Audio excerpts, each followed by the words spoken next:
Hola, namaste, Anjum Haseyo, Konnichiwa, Salam Aleikum, and all the world languages. Kia ora on behalf of Shama.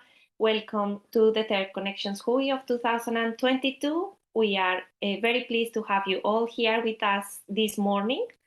The topic of this Connections Hui is preventing family violence and sexual violence in ethnic communities. So to start, I want to open the space with a karakia. And it says, Kia ora te marino, kia whakapapa ponamu te moana, kia tere kohi rohi mua I toi whaharahi.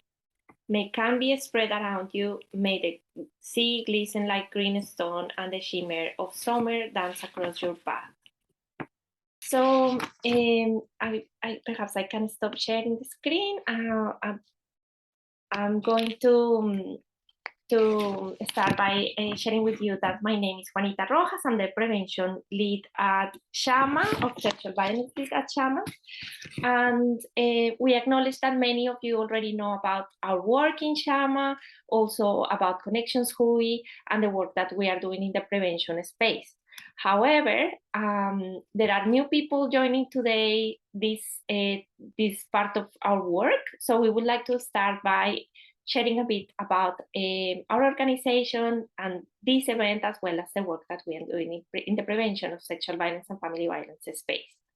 So Shama is an organization that was founded by and created by ethnic women in Hamilton 20 years ago. And the main purpose of the organization is to support ethnic women like me to flourish while settling here in Aotearoa, New Zealand, with their families and also their communities. So we have different programs that go from community development programs where we have life skill classes like driving lessons and cooking or sewing, very diverse classes so people have a space to connect. We also have specific programs for youth, for parents, and diverse programs for the community. But since 2019, we have been working creating a specific program to support ethnic communities and people passing through situations of sexual violence and family violence, but also helping the community to strengthen their skills so we can stop violence from happening in the first place. So our work started in this space started in 2019 when we did a Hui at Parliament. This was an event where we invited approximately 100 people from the ethnic communities, and some of them were therapists or community leaders, people who had an important role in their communities. And we invite them to discuss what was happening in our communities regarding this topic, and also to start thinking about ideas on what was missing and the ways that we could eradicate this violence in our communities. So after this Hui, we have been very committed to the work in this space and creating a specific program so we can support ethnic communities specifically overcome situations of sexual violence and family violence if they happen to be affecting them. But also we are creating, as I said, a program or we have been working in the prevention space where we teach and work with the communities, and together we try to strengthen our skills in the prevention of sexual violence. And also we have another important part of our work has been the creation of a healing space. So we have a national network of ethnic therapists who are able to provide support for ethnic people who in the journeys of healing. And this is a support that can be done in the different languages that our communities have. We want to acknowledge the work that Rebecca Fraser and Sandra Dixon have done in this space. Her work on behalf of their organization, Hoho Terongo Kahukura, has been very important for the work that we have done in Shama, creating again this program, this holistic program that aims at supporting ethnic communities, eradicating sexual violence and family violence in Aotearoa, New Zealand.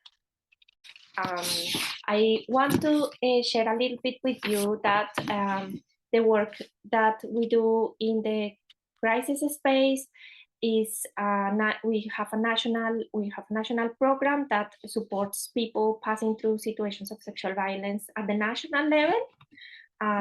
Part of our work is to have conversations with the mainstream organizations working in sexual violence and in order to support them to provide a culturally sensitive service. But we also work with the ethnic clients and help them or walk with them their journey of seeking for help in the mainstream services. That's the sexual violence crisis support service that we have. But also in Hamilton, we have a group of social workers who are also working very closely with the people in Hamilton who have situations of sexual violence and family violence. And we don't have the capacity yet to work at the national level with this work with the social workers and the team that we have there, but hopefully this can be something that we can do in the future.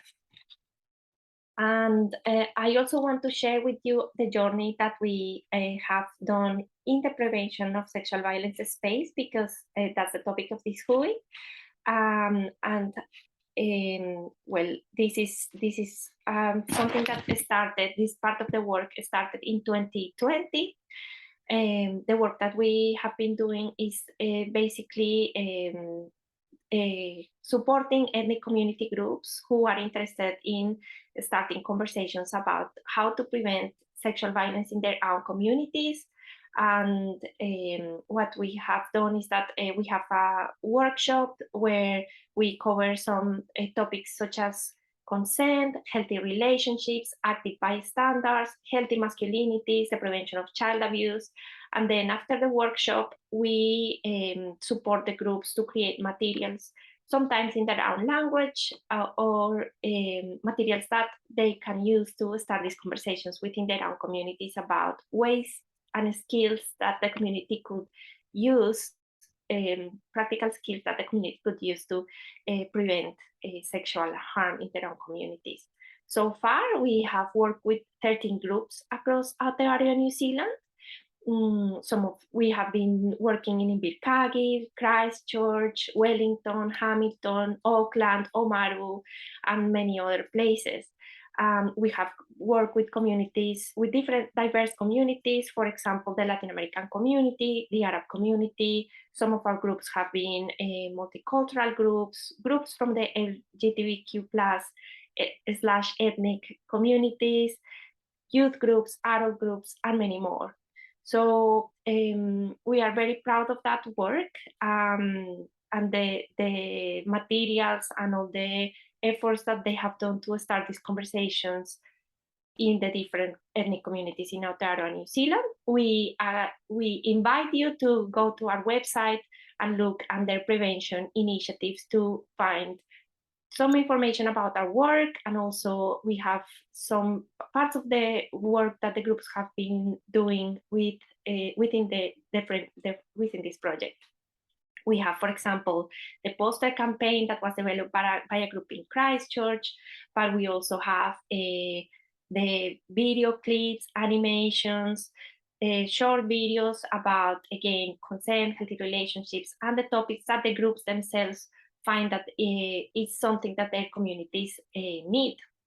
So please go and check that work.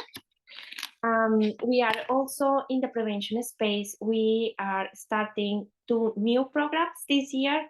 And we are not going to be talking about those because we haven't finalized the preparation of the work. And the two new streams of our work are the program in healthy relationships, and the other is a new program on healthy masculinities. So we are starting to work in that area as well, recognizing that those are very important topics that most of the communities have told us that they would like to have more support on. But as I said today, today we won't be doing a big presentation about our work, because we thought that the space for connection, the space of connections, who is a space where we would like to invite other people that are doing amazing work in our ethnic communities as well. So that's why we have invited the 4 groups to present their work, to share with us what they are doing. Please remember, today is a space for making connections among yourselves. So feel free to ask for perhaps their phone numbers, or and take the space in the breakout rooms perhaps to make those connections. So finally, just want to say thank you so much, everyone, again, for being here this morning. And the work that we all are doing in this space is very important for our communities. We, in the past, 2 connections we talked about the new government strategy, Te Aorere Cura, where there is a call for engaging communities in this work. And also there is a call to strengthen our work and what we are doing in prevention. So we acknowledge the importance of that, and we are inviting you to be part of this important MAHI and keep doing the work that we are doing, and get hopefully inspired by today's presentations to keep working in your communities and applying what we learned today in our work. So thank you so much, everyone. And having shared with you about our work, I would like to call our first presenter. She's Cayathri from Adhikaar Aotearoa, and I don't want to take much time. So Kaya, please, is a good friend of Shama. Please come and share. You can start sharing about your work. Thank you so much. Kia ora, Juanita. Kia ora, everyone. Vanakkam.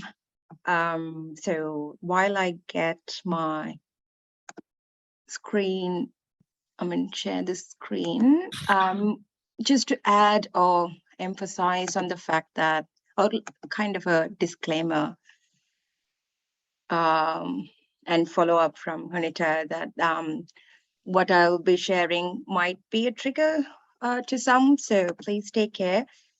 And also, I'm happy to linger on or stay on for a few more minutes after the entire hui, if that's helpful for anyone to just talk about things. All right. So in terms of today's, or in the context of today's hui, I'm going to be sharing ethnic rainbow experiences from Aotearoa, along the lines of historical trauma, silencing, and sexual violence. And so my name is Cayathri Divakalala. I'm one of the founding members or founders of Adhikaar Aotearoa. I founded Adhikaar Aotearoa with my very good friend Vinod Bal. So Adhikaar is a charity trust that focuses on or that works with ethnic rainbow communities, with a special focus on those from a South Asian heritage, or those are from there, or migrants. Yeah. So so we are gathered here to think and discuss about how to prevent and respond to sexual violence from our diverse perspectives. So I am going to, my presentation is going to be based on a population, or come from a population that has been, a significant number of them continue to get discriminated against due to their ethnicity, immigration status, and or gender and sexual identities, their gender sexual identities. Bear with me, I just realized that the area where I click for the next slide is also where the chat box is. So every time I have to press that, I have to first exit from the chat thing. So it might not be happening very soon or like quickly as much as I would desire. Okay, so context, just to give a brief context of ethnic rainbow people in Aotearoa. So they are often invisibilized in mainstream discourses, also erroneously amalgamated with the mainstream Pakeha rainbow community. And our work has shown, and the little work, might I add, that has been done on ethnic rainbow communities in Aotearoa has shown a significant gap in addressing their needs in many sectors, including mental health and prevention work. So the community says that they want to be heard. Silencing has to be addressed and visibility has to be increased. So Adhikaar Aotearoa is a fairly new charity trust organization. We started community consultations with the ethnic rainbow communities across Aotearoa from the beginning of this year. We have done about 43 interviews right about now. Might I add that this is the largest study of ethnic rainbow, especially with the focus on South Asian communities or South Asian heritages in the country. Again, their voices, their concerns, their experiences have reinstated the fact that their experiences are vastly different, especially in the light of historical and cultural context. And that's where I draw historical trauma and silencing from as well. A significant 44% of them have experienced violence in many forms. So for us to get started, continue our discussions around this, and I'm sure all of you have been working in this field for a while now. So I'm going to be sharing 4 aspects based on what the community has highlighted. To begin with, understanding sexual violence in its multiple forms, by which I mean to look beyond the dominant narratives, continue to search for the marginalized within the marginalized, because this is a community or population that has intersections of our layers of marginalization within the marginalization. So just because we say ethnic rainbow doesn't mean racism or the color of our skin is the only form of marginalization. There could be inter-community marginalization as well as intra-community. So it's between and within communities. And it's very important to understand sexual violence in this context. And identify and move beyond one's own prejudices. This is also related to intra-community, but as well as those who do not identify as ethnic, perhaps might come from different beliefs and values. So it is really important to kind of see beyond that and work with intersections of discrimination, like I just mentioned. I'm also going to be sharing a few voices from the community, just to reinstate what I share with all of you today. So most ethnic rainbow people have shared that they are being fetishized due to the color of their skin or cultural backgrounds. And in many of these instances, it's kind of borderline of getting violated, but it's not. We cannot, given if we go with the traditional definition of violence, many such experiences might not fit into that, but it's borderline. So we need to take note of that. Trigger warning here. This is a trans woman of mixed ethnic heritage and background, but very much a Kiwi in their early 50s, from the South Island. I would like to read this with you just to emphasize on what it speaks or what they share. I was ripped apart, quote, I was ripped apart when I was 7. I thought I was born wrong. My father was embarrassed by me. He would beat me every couple of days for years. I was not allowed outside the house. I had to hide when visitors came home. I have a twin brother. My family celebrated my twin brother's birthday and never mine. I was sexually abused at the age of 7. It lasted until I turned 14. It was constant and by 2 different people. They were family friends. I could not read because the heavy, because of the heavy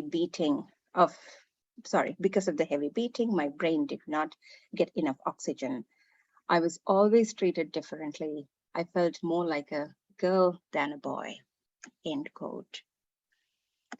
That speaks volumes of everything that I kind of bring it in these themes. So that also brings to the second point that I would like to suggest is for us to be locating the ethnic rainbow experiences within the context of historical trauma, under which we will have to talk of impacts and histories of the violence due to colonization.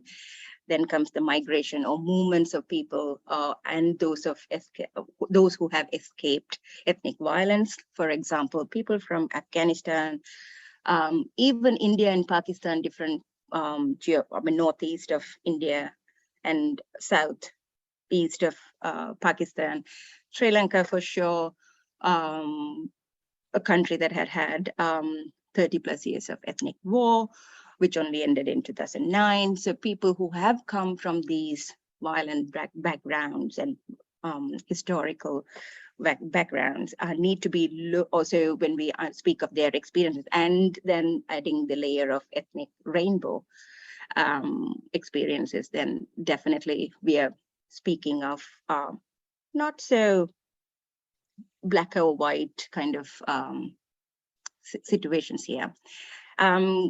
Also, we need to take into account of religious extremisms, socio-cultural discriminations, geopolitical locations, and based discriminations, and intergenerational trauma, which is often highlighted by younger ethnic rainbow population of Aotearoa.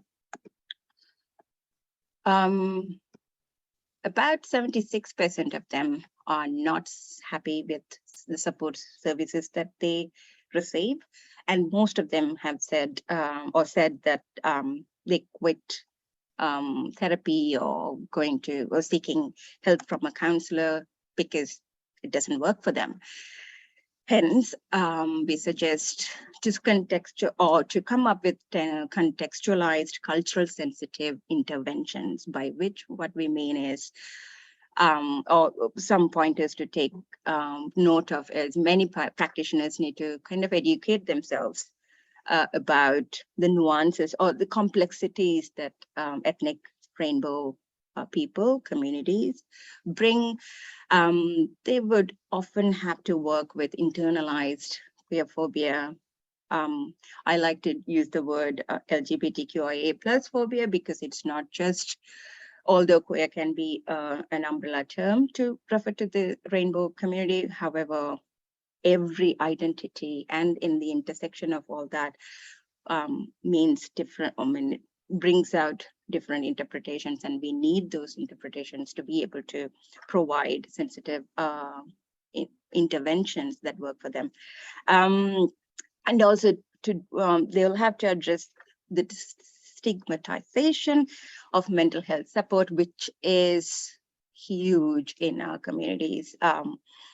Mental health support is not often the first go-to, or even the go-to when it comes to cultural limitations, culturally defined restrictions. Lastly, under that category, identify frameworks that have not been developed for white populations. So this is something that they repeatedly shared, that frameworks that work for white people do not, or Pakeha communities do not work for us. So please stop kind of forcing those solutions or frameworks that might work for other communities on us, because it definitely does not work for us. I hope Juanita is I'm trying to keep up with the time as well. Please let me know if I'm taking too much time. That's another quote that says, so this is again a non-binary person who was sent to the women's refuge, and clearly they do not, there are a lot of problems there, and it's not culturally sensitive either. The last point that I want to share about prevention work is to work on educational information and resources focused on ethnic rainbow experiences. Also plan prevention work with the community. And I'm sure, like, this has been said, this is not the first time it's been said. However, I would like to reinstate that, because that's where the wealth of knowledge, and especially knowledge of regarding prevention work comes. So we really need to pay closer attention. And this also connects to my first point, where we need to keep looking for marginalized voices and experience of marginalized within the marginalized, and also address the history of normalization of violence in families and communities. That's because mostly, one of the aspects of that is violence sometimes, what we would consider as violence might not be considered as violence in many families and communities, because due to such embedded ways of normalizing violence.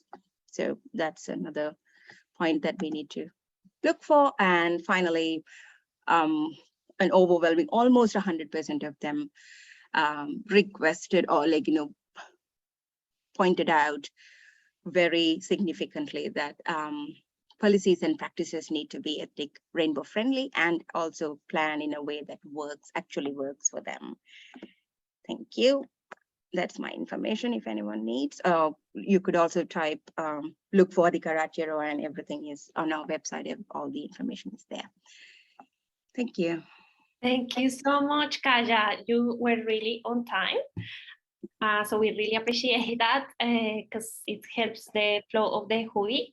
And really important topic, really important points that you are bringing, and resonate with the work that we do at Shama. We also believe that the work that we do in prevention needs to be with the communities. And so we are, yes, working on that aspect as well. And now, just so I don't take too much time, we would like to invite to our next presenter, Imogen from DRM. Welcome to the space, and you can start sharing a screen if you want. Kia ora, thank you, Juanita. I just need to apologise in advance. I'm in the middle of a power cut, so I've just been booted out and I'm now hotspotting with my phone. So fingers crossed that I do stay connected, and apologies in advance if my connection breaks out, but we'll see how this goes. So I'll just pull my screen up now. I think because I was booted out, I've lost my screen sharing ability, sorry. Do you want to be moved to the last presenter, perhaps? So yeah, should we see if my power comes back? Yeah. Okay. Thank you. How about for Sandra from ALAC? Are you ready to start your presentation? Sandra? Yes, I am here. Sorry. Thank you so much. Yes. I'm sorry for the move, but would you be ready to start the presentation? Yes. So thank you so much, Sandra. So just give me 2 minutes. No problem. I can start perhaps introducing you. She's from ALAC, the Latin American Association from Aotearoa, New Zealand. We started partnering, so the the organization ALAC has worked with us in one of the prevention initiatives. So we did a work in partnership around the prevention of sexual harm.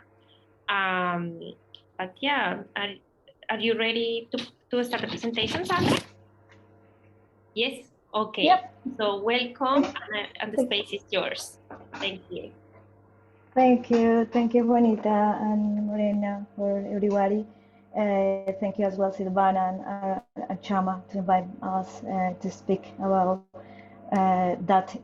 this important topic, that is the prevention of sexual violence. I would like I'm gonna be really fast as well.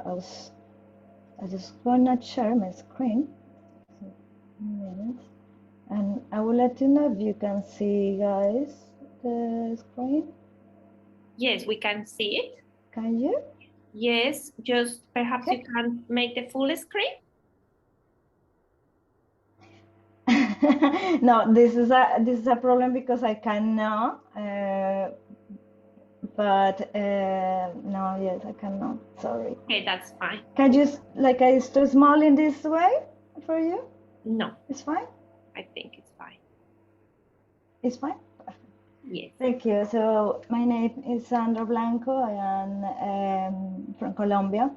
I've been working for around 3 years with communities, especially from Colombia, mainly refugees from my country, and in supporting the people in different ways. Some of these ways are making projects with community, and also doing some counseling with a cultural approach, which is important for our community and also for the settle in any country, despite the difficulties that they've been lived through this journey. So ALAC is working, and we are trying to do our best with our possibilities as well to strengthen protective environments with ALAC communities. We consider that this is like the first step in some ways to do it, and I would like to present you we're like two in this moment. We are running two projects that are really important to us in this topic. One is involving men. So I'm happy, Juanita, you said that you're working as well in Shama, involving the men in this scenario. We as well we start to do it. Last year, around 2 years ago, we started to run this project, which has been very, very important as well, for not just for us, as well for the community. We are creating a kind of we are connected with leaders in the community to talk about consent, about healthy relationships, about as well legal aspects in New Zealand. So I would like to play this video. I hope you can all guys hear. If not, just let me know. No. Can you hear? No. So I think you have to stop share the screen, and then when you share the screen again, you will see an icon on the bottom. So just stop sharing your presentation. I think I did, Juanita. Let me. Director of Sounds Libero good. Sports. Thank you. But now it's not again. Good Perhaps evening, I'm Ricky Espinoza, Director of Libero Sports NZ and Coordinator of the new program, Men Things Matter. We're down here at Monaco City AFC in Mangere East at the Sports Club, and we are hosting the first day of our program. The main purpose of this program is to have a program for men, is to have men feel free to be able to relax around other men, to talk, to chat, to do activities, to get away from the normal stresses of life, of work, of family, or all sorts of things that are out there at the moment. Also through COVID, times are tough, and bring this program so for anyone that's out there or that you know of someone that needs maybe just a little push or a little nudge to come and check us out, hey, it's free. We're here, we care, and we have all sorts of activities, physical activities as well, introduction to sport, so it's all fun. And it's all for the normal bloke, for the Kiwi bloke, for anyone that's keen to be a part of it. So it's all positive, and there's no real pressure. So if you know of anyone that's keen to come down and participate in something like that, if you have a brother, a father, an uncle, son, send them our way. Men Things Matter. You support us, and we'll support you. So this is one of the projects that we consider really important. Just because it's like a holistic model, you know, it's just speaking as well of physical dimension, but and also our family, and also our mental health issues and emotional issues. I am not the person who, of course, running, but I am happy to share with you what is happening, and of course, what is like beautiful in this project as well is that is working with the guys who wants to join the group. So it doesn't matter if they're from Latin America or they're I don't know, Kiwis or they're from other countries. That's like a beautiful possibility that it is not just ethnicity, is as well like involving all the groups, talking all together about these concerns. So this is one of the projects. The second one that we are running right now, and I'm happy as well to share with you, is I'm just gonna move this here because this is the title. Is well-being tools to build territories of life. It is a series of 7 models about emotional education. So in these models, we talk about consent, we talk about respect, how to create healthy relationships. But then also, I showed you this one that for us is really important, is peaceful, pacifist conflict resolution. That is like a key to change. And why we did that, because we realized working with our communities that there is a big gap to understanding, for understanding what is violence and the difference between violence and conflict. Yeah. So some of our peoples, and in those situations when there is violence, and especially as well sexual violence, there are like people asking, you know, where I need to understand, or when the violence is happening. You know, sometimes I just think that is conflict, and the conflict, when we consider the conflict as a conflict, we think, oh, okay, I can deal with this problem. But when we consider the violence as a violence, we need to talk about that and say, oh no, it's something that actually I cannot deal. I need to stop, you know. So I need to find the ways to stop. And this is a way for us to approach with the people, not saying, you know, and not in a judgmental way. It's more about special and educative tools that make us or help us to realize or to acknowledge those situations that we were being involved. And so this is one.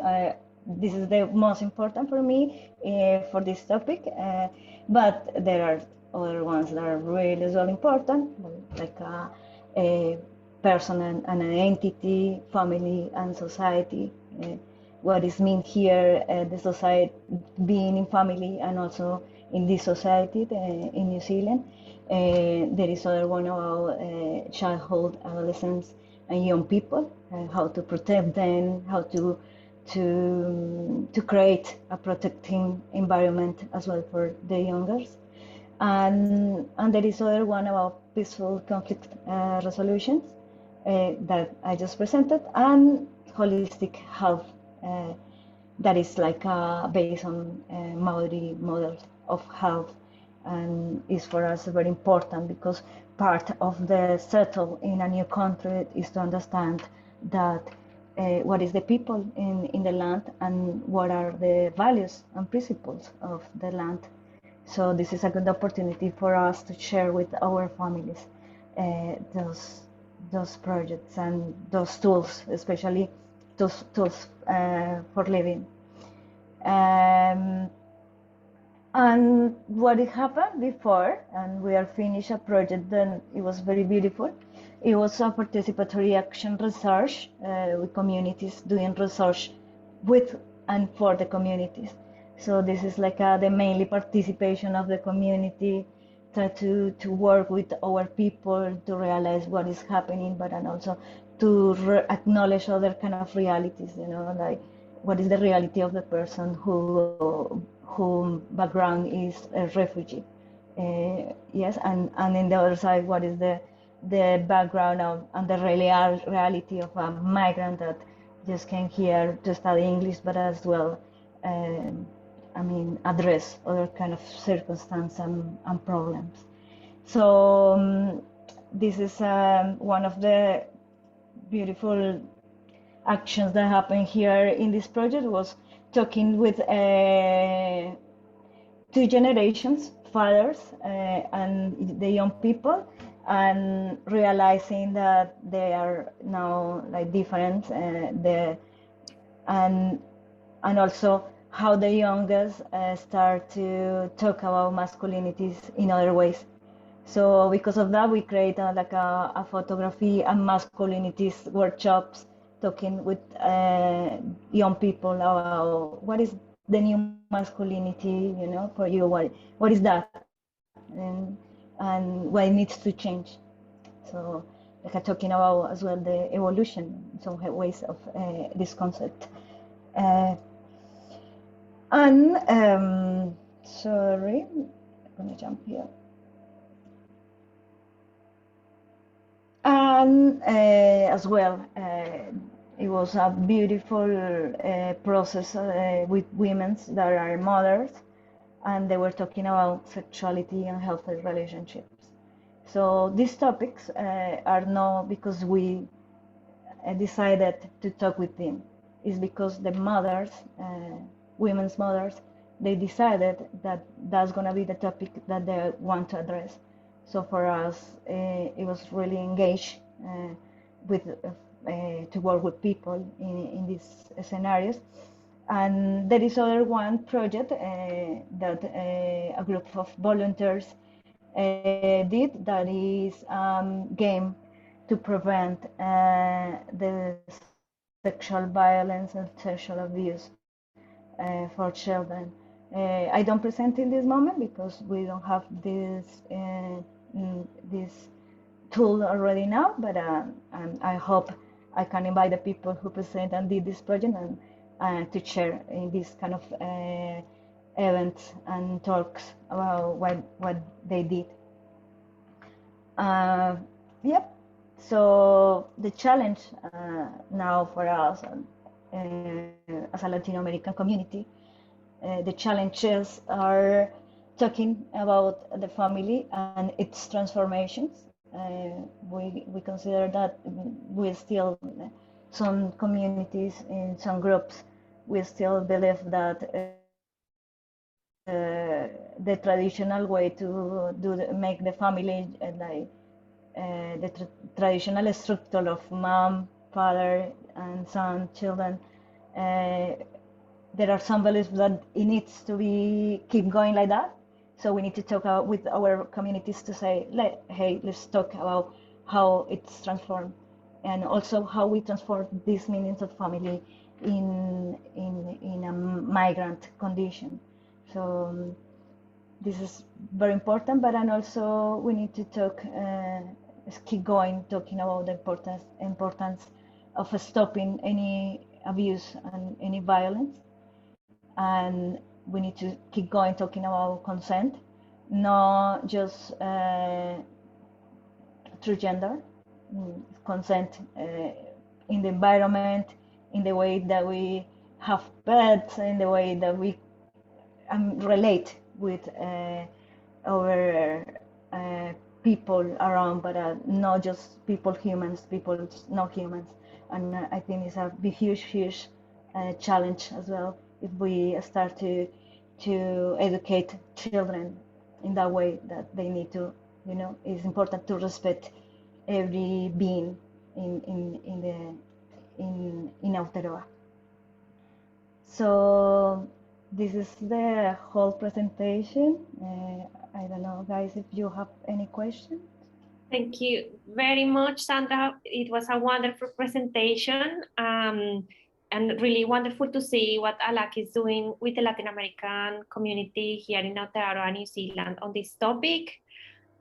We do have a space for questions, but it comes after all the presentations. So we are inviting everyone to share their questions on the chat, and we will keep a record on the questions, and then we'll be having a space after all the presentations to answer them. Yeah, we would like to welcome the following presentation, just because the time is very limited. I think we would like to invite Yasmina Group, just because DRM had the problem with the electricity.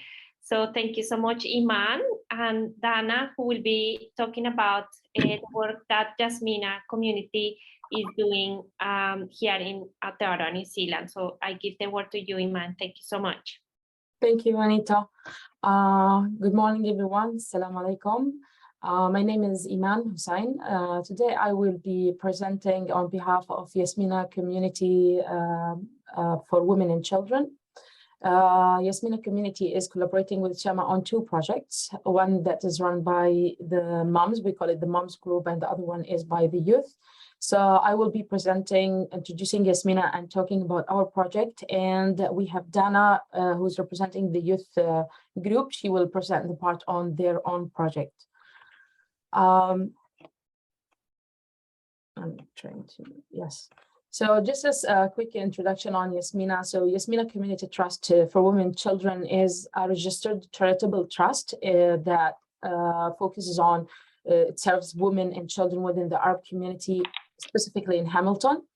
And our organization aims at planning and establishing and operating all the Yasmina programs, workshops, events, all for the benefit of the community. We try always to provide an environment that preserves and fosters the Arab culture, language, and religion, values, and traditions. Our main focus is on culture, identity, parenting skills, life skills, integrity, empowering women and young women, youth and children of the Arab community in Hamilton. In these projects, we have volunteers from different ethnicities, actually, who are helping, especially in the youth group. Some majority are from Middle East. We have from Singapore, Indonesia, India, but all majority are based in Hamilton, except two are from Auckland, and they are participating in the MOMS project. So as I say, we have two projects. So the MOMS project is on prevention of child abuse, and it's targeting parents. We specifically work with moms, but our project will be also accessible to the fathers as well, to all parents. And the target in children that age group that we are working on is 3 to 7 years old. The youth has a project that's called Our Voice, and Dana is going to explain more about it. It's targeting the youth for between 13 to 30 years old. So for the MOMS project, the objective of our group is mainly three things, which is educate, equip, and guide. We are looking, our main objective is to directly reach to and educate and spread awareness to the parents within the Arab and Muslim community against the topics that are of main importance to the community, especially sexual violence and cyberbullying with relation to sexual abuse. And also we aim at providing parents with the tools that help them educating their children and on how to protect themselves against sexual violence, and also how to reach out for help in case an incident happened. We also, in our project, we will be providing information on how to deal with sexual violence and whom to reach to and how to report it. So our approach is we decided that we will create a printable and digital friendly booklet with activity flashcards. So the booklet will include educational material and activities and resources for both the parents to read and understand and refer to, and also for things that they can use it with the children directly, like the stories and activity cards. And the material will be mainly published in Arabic, but we are working on translating it in English because we want to make it in both languages. But initially we will print the one in Arabic, and the soft copy will be available, the digital copy will be available in English as well. Because we are looking at spreading the benefit to all the communities in Hamilton or in New Zealand. And towards the end of our project, we are planning an educational workshop where we will be introducing our booklet and our project to the mothers, and we will teach them how to use the booklet and make use of it. And this will be mostly in towards the last Saturday of November or beginning of December. So this is basically the content of our project, a booklet and flashcards. We'll start by the names of body parts and on acceptable and acceptable touch, how to say no, and also how that some secrets shouldn't be kept. And also we'll talk about cybersecurity and parental control with relation to sexual violence prevention or child abuse prevention. And also we included a page where we listed all the organizations that they can refer to in terms an incident happened or if the parents have any concern. So the flashcards will be actually activities that the parents will be using them with the children while educating them on protecting themselves and on things related to a child sexual abuse. So currently we have finished compiling the material, collecting the materials and the content, and we compiled it all in one file. We also reviewed it for the language. And we are in the process of the design currently. We are working on the design. We are trying to make it child-friendly and at the same time like fun to be used. The main challenge is actually the printing, because we're thinking that the printing cost is and the cards also is going to be a bit costly due to the material that we will be using for the booklet and the cards. That's basically what we have faced so far. It's going very smooth. We're very lucky for that. And we are also planning the workshop as well at the moment. So these are our next steps, which is printing and preparing the activity cards and the workshop as well. And we are planning on making an evaluation by the parents through feedback forms at the end of the workshop. And also the team members are going to make an overall evaluation of the project. And we will be adapting this under Yasmina for the future. So this will be an ongoing thing that will continue to work on every year. And that's all actually from my side. I will invite Dana to present her part. Thank you. Just a minute, let me share. Yeah, can everyone see that? Yes. All good? All right. So hi everyone, I'm Dana, and I'm part of the youth project group for the Yasmina Trust in partnership with Shama for the prevention of sexual violence in the Muslim community. So Assalamu alaikum, and our group, we're called Our Voices, and we're Hamilton-based youth group. Our project is an Instagram page focused on destigmatizing the conversation around sexual violence within the Muslim community in New Zealand. We're proud to have this privilege of joining you all today and being part of this project. So our main target is Muslim youth. Why Instagram? Well, we chose to do an Instagram page for our project since we're targeting youth. And sexual violence prevention is a topic that many parents are hesitant to talk about with their kids because there's a lot of stigma around it in our communities. And therefore, like our tagline is "Let's talk about it." Like hashtag "Let's talk about it." That's because we aim to use our knowledge about prevention and opening up this discussion so that the future generation will also benefit from it, and we can reach as many people as possible. So Suha, are you there? Yes, I'm here. All right. On from here. Kia ora, everyone. I'm Suha. I'm another member of Our Voices.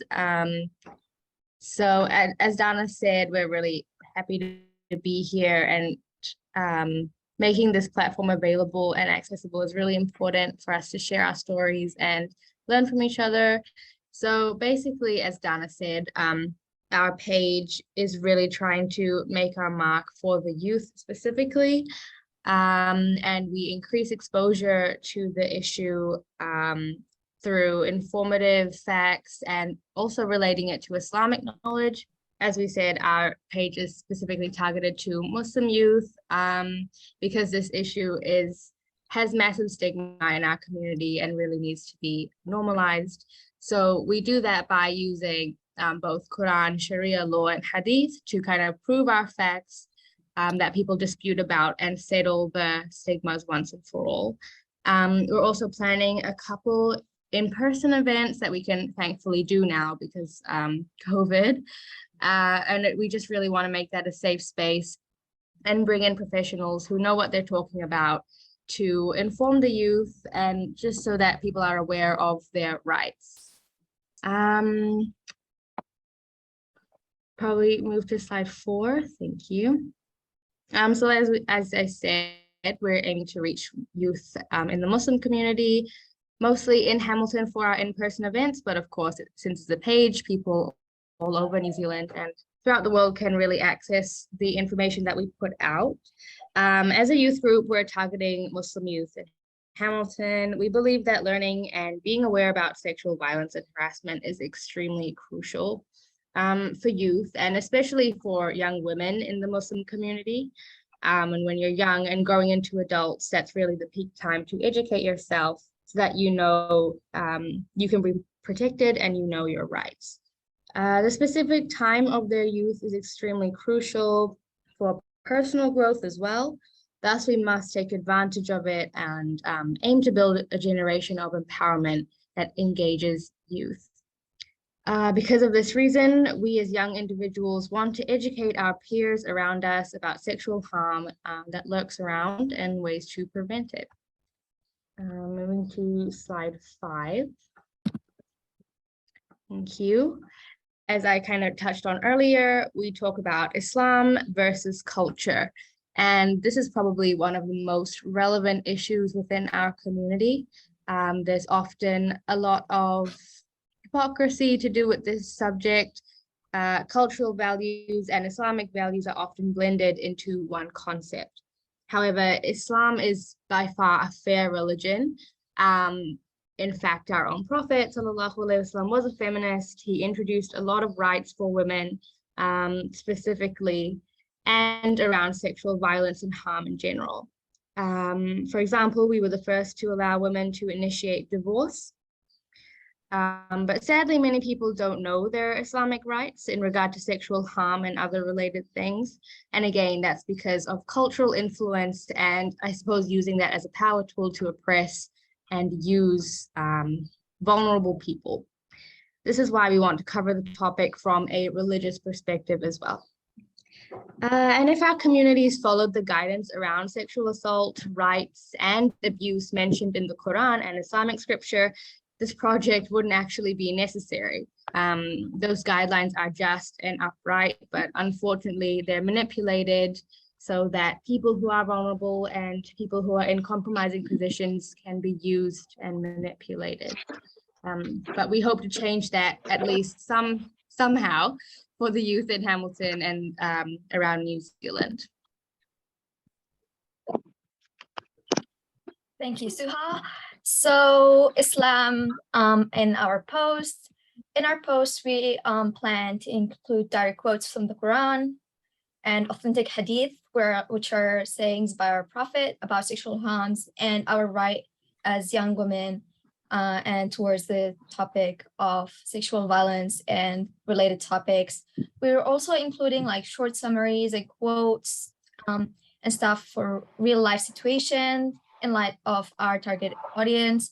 And since we're planning to target specifically the youth in New Zealand, and it's a project done by an Arab organization, it's we plan to have translations available in both English and Arabic languages and vice versa. So about our resources, so far online, when we were still in the research stage of our page before it was made, we had yet to find another Instagram page with Islamic content that's targeting the topic of sexual violence prevention for youth. And so the obvious lack of resources that we found regarding this topic in relation to our religion, we aim to use this platform, Instagram, to raise awareness on the topic of sexual violence, feminism, women's rights, spirituality, all from an Islamic perspective, since we believe that it's an effective prevention method is not only equipping and using the skills to protect ourselves, but also to empower women and youth in our communities to do better. So obviously, none of us are professional in the matter. We are a group of youth. So our purpose on this page would be more focused on spreading awareness and education on prevention skills and being an active bystander, and also directing people to the resources and help to them. So to do that, on our page, we're gonna make use of available resources that are already out there.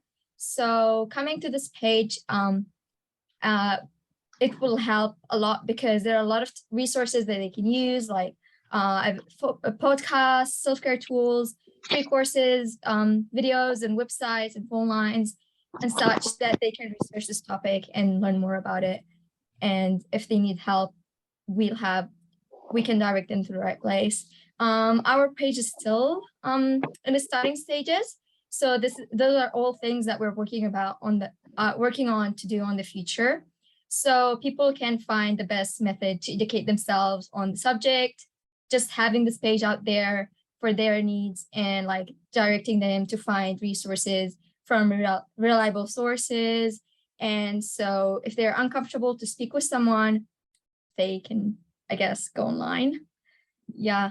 So of course, we're making sure to check that our resources are all reliable and that the sources they use are suitable and in an Islamic perspective as well. So that's all from us. Thank you all for today. Thank you so much, Dana, and Iman as well, and the other member of the group that joined. Yeah, wonderful presentation. It's great to hear the experience of the two groups working on this space, and I'm sure there will be questions for you at the Q&A. And because of the time, I would like to invite Imogen from DRM to start her presentation. Yeah, please. Thank you, Juanita.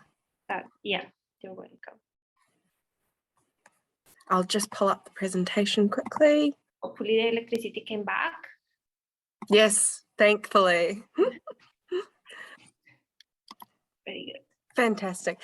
Kia ora, everyone. My name is Imogen and I am the program coordinator for DRM, which is a youth-based project run out of Help Auckland.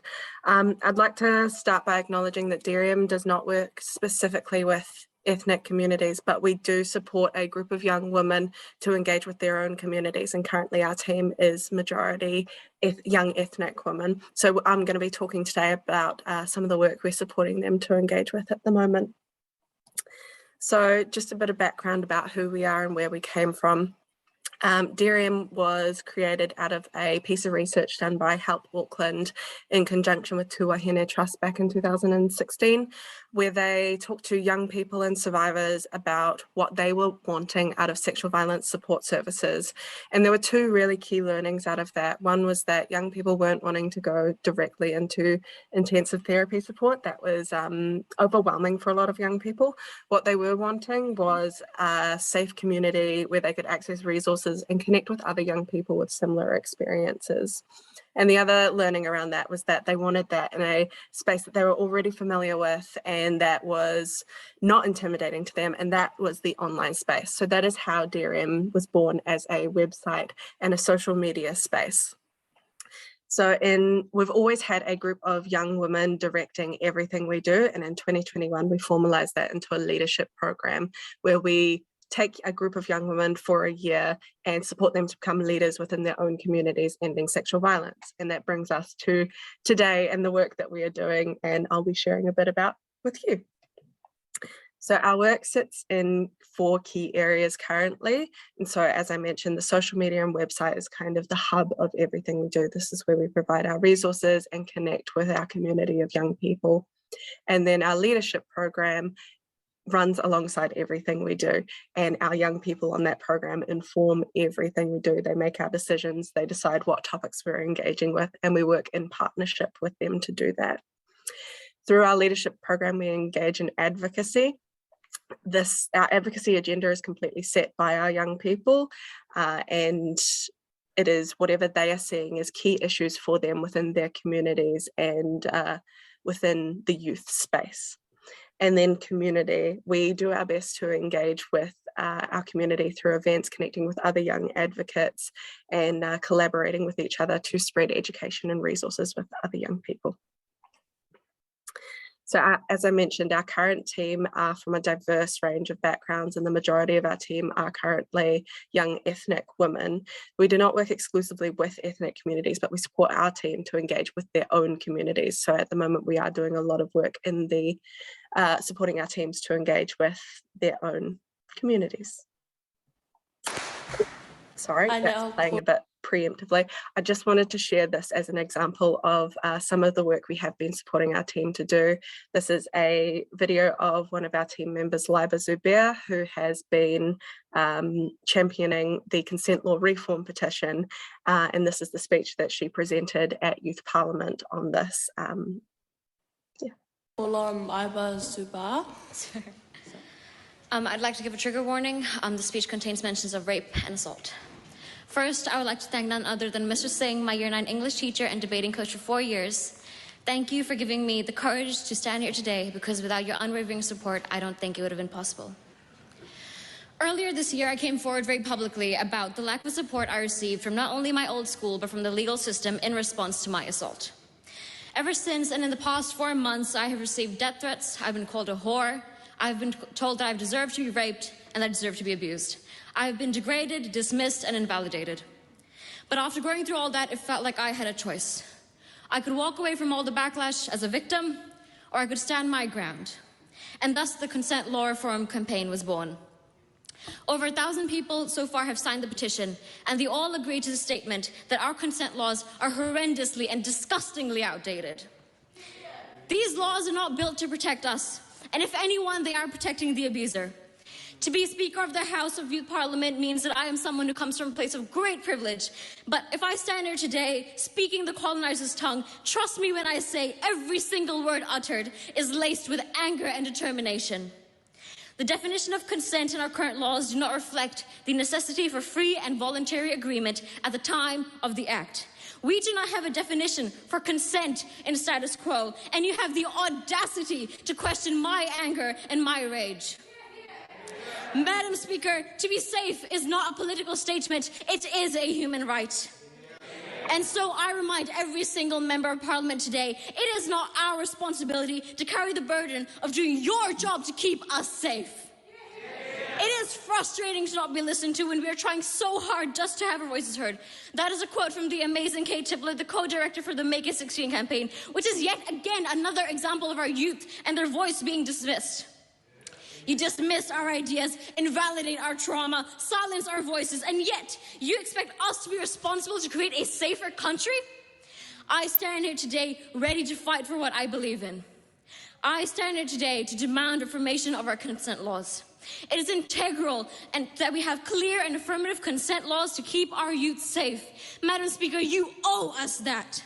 Reformation of these laws will allow us as a country to take a step forward towards creating a safer Aotearoa and to contribute towards creating a system that supports survivors of rape and assault. I am sick and I am tired of waiting for the adults to grow up and to change the system and to support us. And so I decided that I will do it myself, and mark my words when I say that I will. And if I stand here today, I stand here to testify that I refuse to label myself as a victim of sexual assault. I am a survivor. Thank you. So we're extremely proud of Liba for this piece of work that she's been doing, and we are so grateful to be able to support her throughout this process.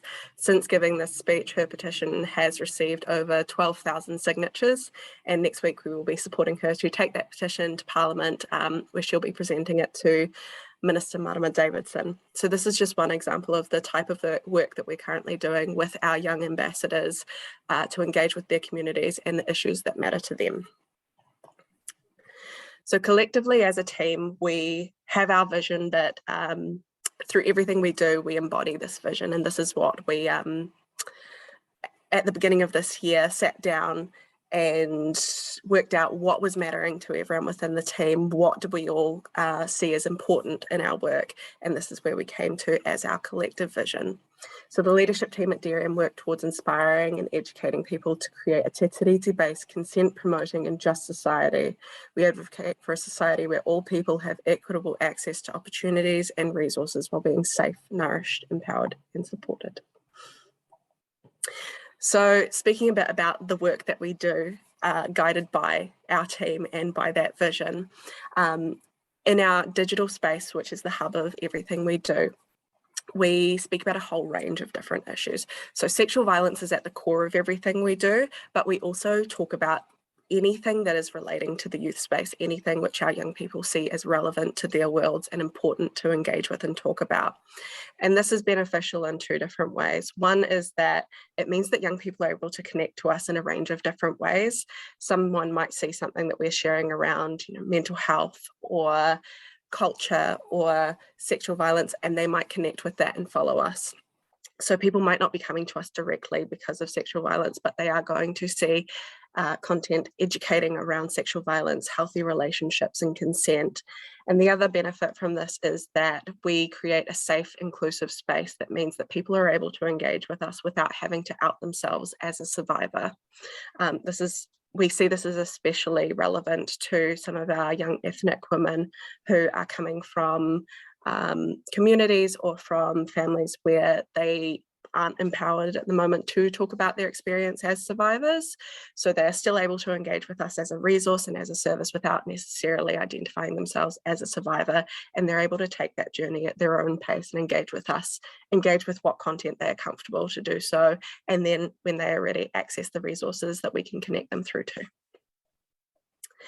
As an example of some of the work that we have done with our team around making sure that the young ethnic women that we engage with are able to see themselves in what we produce. These are some of the recent posts and stories that our team members have written. Two really amazing ones up here is the But You Look White piece, which was written by a member of our team who is half English and half Bengali, sharing her experience of growing up as a white passing ethnic woman in New Zealand, and this received a really phenomenal response from our community and a range of young women reaching out to us, being grateful to see themselves represented in their experience and connect with each other around these experiences they're sharing growing up as young ethnic women in New Zealand. And down in the bottom corner, you'll see a little snippet of a story which we will hopefully be publishing in the next few weeks. One of our team members, who is Sri Lankan, is currently writing her story around the pressures of being a second generation immigrant within New Zealand.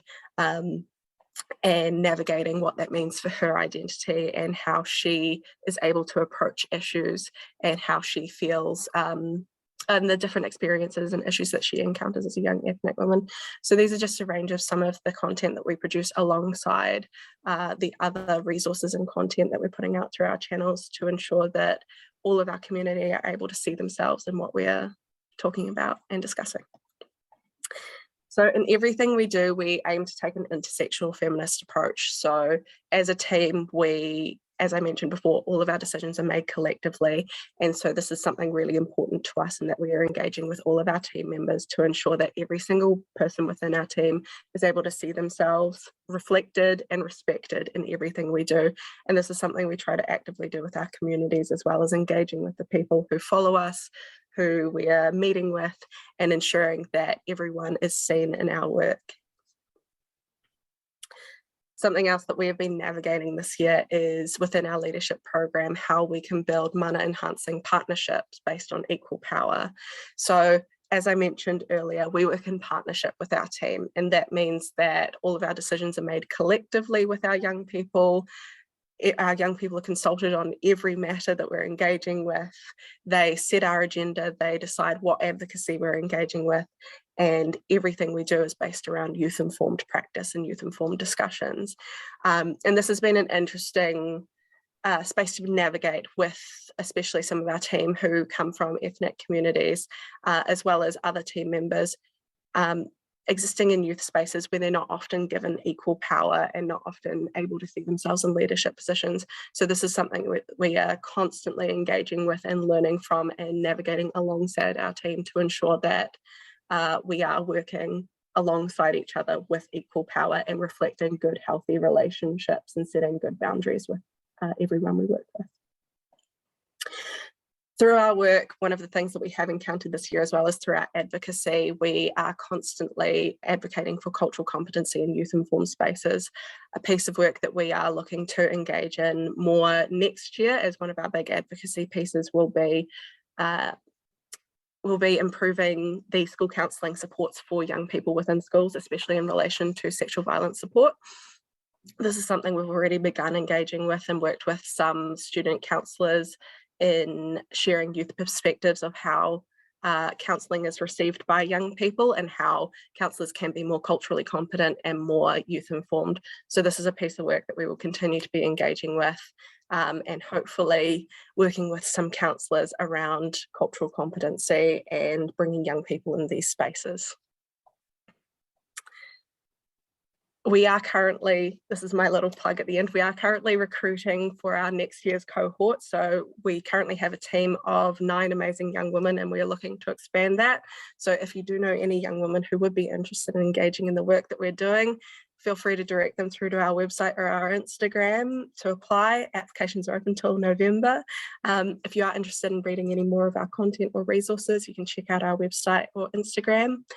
Thank you so much for having me here today. That's me. Thank you so much, Imogen. It was a wonderful presentation, and we are really pleased that you were here sharing the work that DRM are doing in New Zealand. In Aotearoa, New Zealand is fascinating to see the work that you are also doing in advocacy, and it's linked to the work that definitely we need in the prevention space. So thank you so much. I just want to say very briefly, thank you for all the presenters. You were incredible. I think we all have learned so many things from you this morning. So thank you so much for being here and being part of this work in our communities. It's incredible to see the amazing work that you are doing.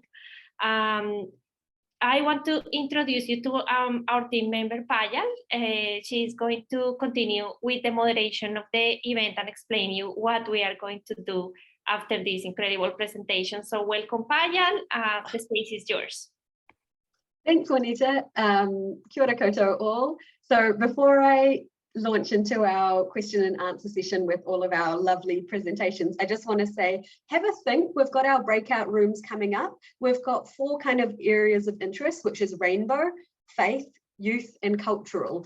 I'll drop them in the chat as well. So have a think about what of these areas interests you, and could you please put it in the chat? So we're going to have Q&A. Then we're going to have a short break. Then we're going to go into breakout rooms. So have a think about what room you'd want to be in. And so those areas are rainbow, faith, youth, or cultural. The lines are blurry. Don't worry too much if there's more than one that you're interested in. If you get assigned to the wrong breakout room, don't worry, it's okay. Just come back to the main room and we'll reassign you to a different one. Yeah, cool. So all my lovely presenters, please be ready for some questions. We've got some excellent questions and I've picked a few that seem kind of important. We've got quite a lot, so we might not get through them all. But my first question for all of our presenters is, do people always know when they are in an abusive relationship? Take a crack, any of our presenters. It's a hard question, I know. My answer would be no.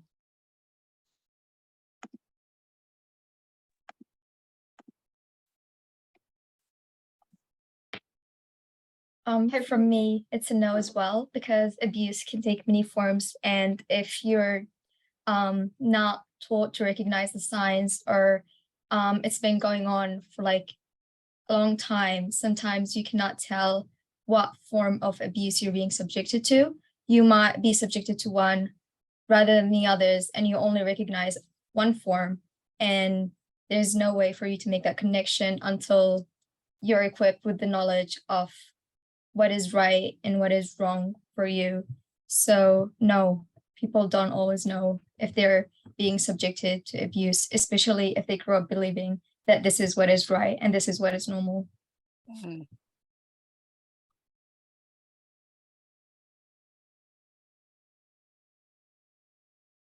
Yeah, I agree with everyone. It's also no, especially that when we talk about cultures, a lot of people accept situations because they think this is the norm, and they don't know their rights. They don't know, even if sometimes religion is used as a backup or as an excuse, or culture is used as an excuse. So people just grow up accepting this as is, and they think things are just like that. It takes them a strong and a long journey to learn that this shouldn't be like this, and they were better. So mostly it would be no. They didn't know. They don't know. They need, or sometimes they need someone to pull them out of this or to open their eyes.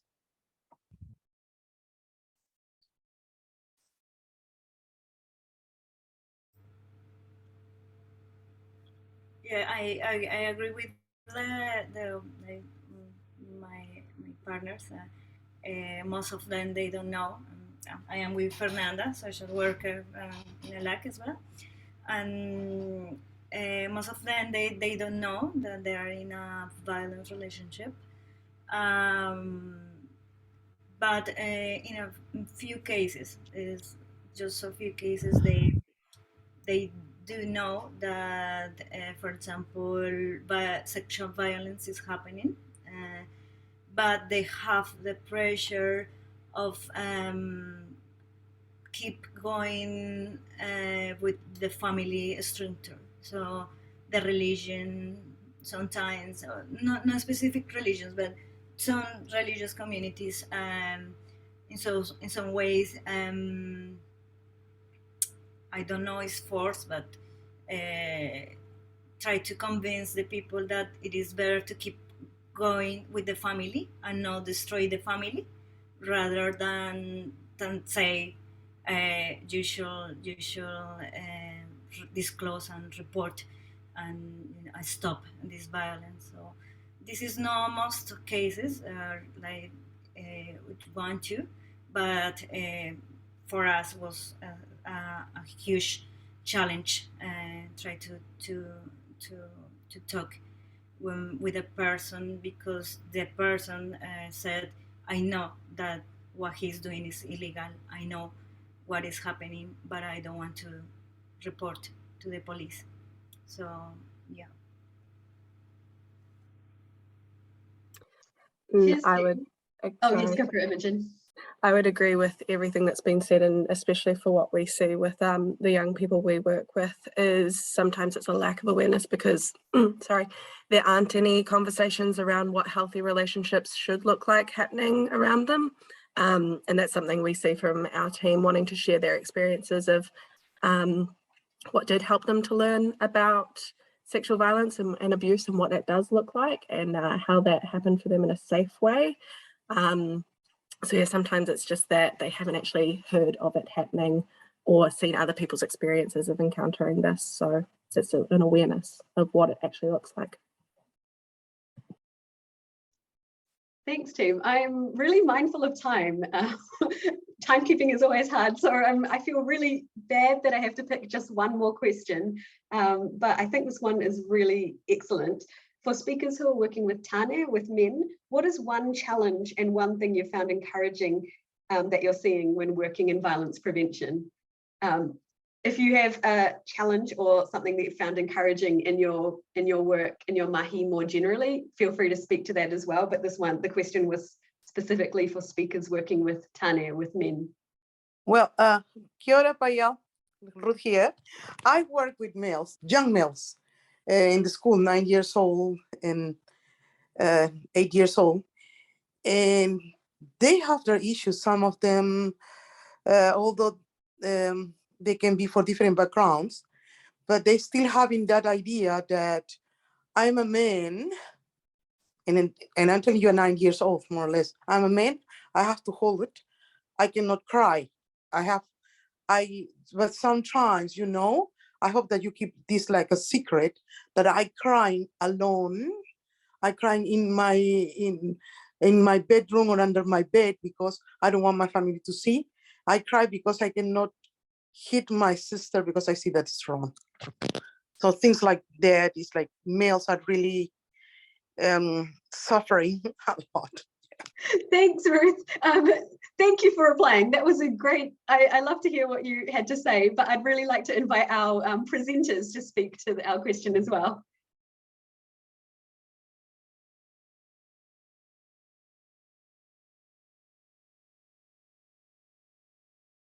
I might just say something from the youth group. We don't specifically work with males in our group yet, and possibly that's something to think about as well, how willing Muslim men are to step up and be responsible for their actions. Specifically with things like appearance for women, it's really something we try to emphasize through our posts, and we've done multiple posts about hijab not just being something physical, but the way that you represent yourself as a person in society and how you carry yourself. And often men don't apply that to themselves within our community, or don't see the need to, and that's something we try to address through our page. So even if we don't have, I suppose, direct interactions with men or the young boys within our community, we do target equality and equity, which our religion really preaches for. So that's possibly how we try to keep engagement with that cohort.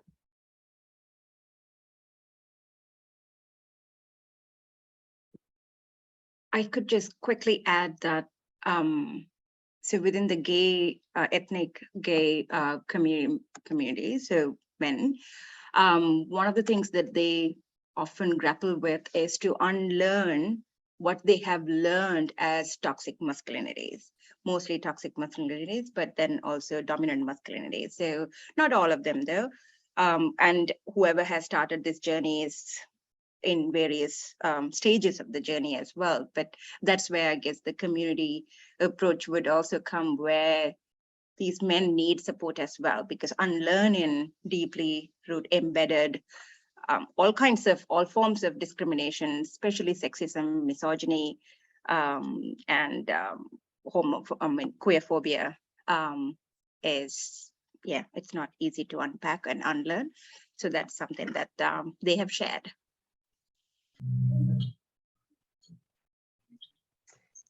Thanks, team. I'm a bit mindful of time, so I might just have to cut us off. We're going to have a short tea break now. If you haven't already, please drop your preference for what topic breakout room you'd like to be in the chat. Please don't send it to me privately. I'm not the one doing the breakout rooms. Thank goodness for that. Please put them in the chat. We're going to have a short break. Please come back at 11:40, and then we'll be going into our breakout rooms to have a discussion about what we've heard. Thank you.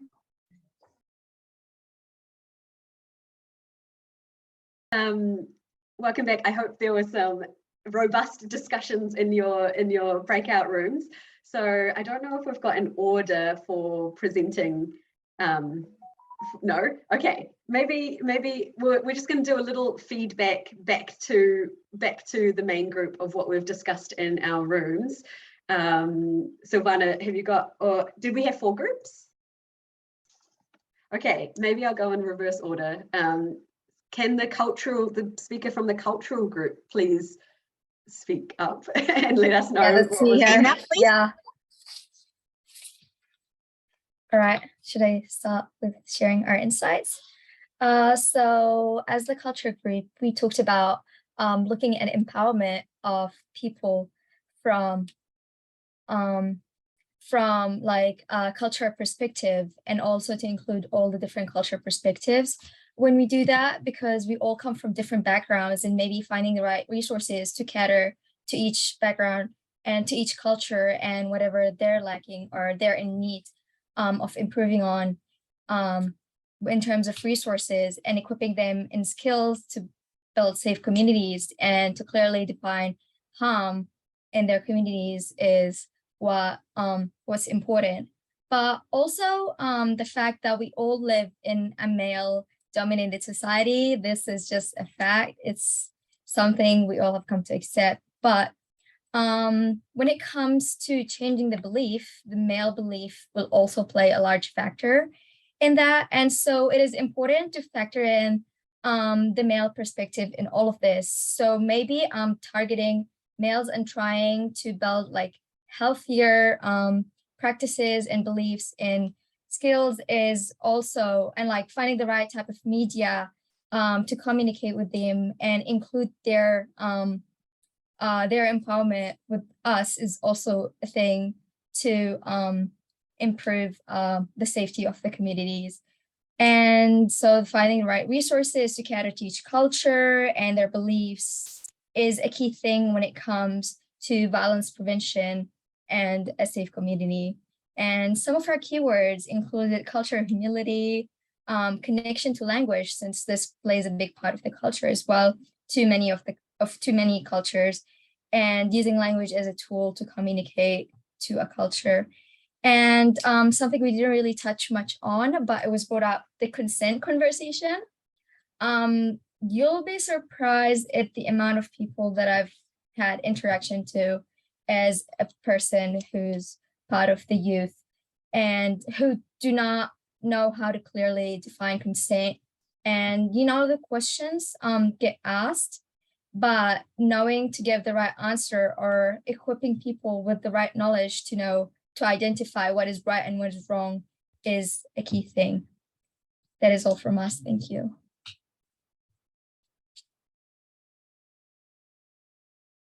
Thank you for that. Could I please invite the faith group to feedback to us? So unfortunately, the faith group, we couldn't get the chance to assign one person. And I was looking in the chat on whom is keen to do it. But I could do on their behalf if no one is keen to present or to talk on about our room. So we actually discussed about, yes. I just said thank you. Oh, sorry. So in our room, we discussed about how faith can be used for prevention and for also healing. And we had some interesting contributions, and especially for in some organization that they implement a Maori model, which is related to faith in these situations. And we discussed that how we need to do more communication and learning about other faiths and how such a model can be applied, because there are some similarities that we can find with the, between faiths. And also that when we had the feedback that when we discuss sexual violence and prevention and protection, we can use, token in the name of everyone, not just label it under one faith or one name, because it's relevant to every religion and every human being. We also, there are some books that was shared about this and relevant to this, and how religion can be like a trauma to some people, and how it could be healing as well. So these are basically some of the main topic ideas that were shared in the room. And if someone else would like from our room think that I missed something important, would like to mention, you're welcome.